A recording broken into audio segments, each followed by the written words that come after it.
Michael Robinson here with this week's Tips from the Pro. I wanted to talk a little bit about a common problem that I think almost every golfer has, and it's taking their range game to the golf course.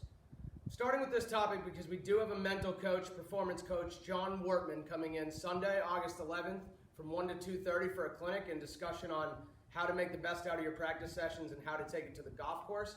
We would love to have you. If you're interested in signing up, please just call the golf shop. So what I think a major problem people have is they don't know what they're doing and what they're feeling and what they're thinking when they're at their best. So if we don't know what creates the best motion that we can make and the best results, how do we expect ourselves to do it on the golf course? I think so often on the range we're focused on one or two things, we're not really attached to the result of the golf ball, and we stay in really good rhythm. There are many things in golf we can control and many things that we cannot control. Focus on some of the controllables and let go of a lot of the uncontrollables. When I stand here in the bay and I hit golf balls for the video or for TrackMan, my job is to stay in rhythm, come to a balanced finish, and feel like I really was quiet in my brain. When you're at your best, I bet there's not a lot of activity going on in the brain on how to do it. You're allowing yourself to access history and information that you've learned and trained, and it's uninterrupted by expectations of result, etc. Expectations, how can you not have them? It's okay to have them, but we have to have expectations on a topic that we can control. So my expectations when I go out to play golf are simple. I expect myself to do really good homework and figure out what club I need to hit. I expect myself to have a really good, clear target of where I do want my golf ball to go.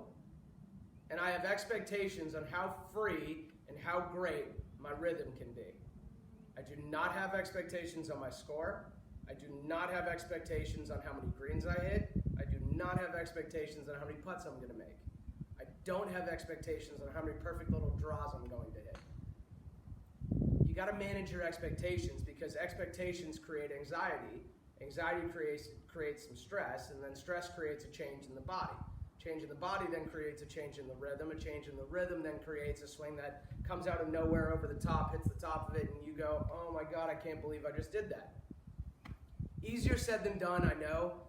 I think another big key is finding out who you are and what your thoughts are on the range. When you're at your best, why? What are you thinking about, and what are you certainly not worried about? Learning more about what helps you succeed and have a great practice session with great rhythm is one of the first important steps to becoming a better golf course player.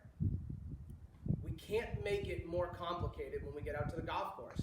End of the day, there really is no difference between me sitting here, hitting a 7-iron aimed somewhere,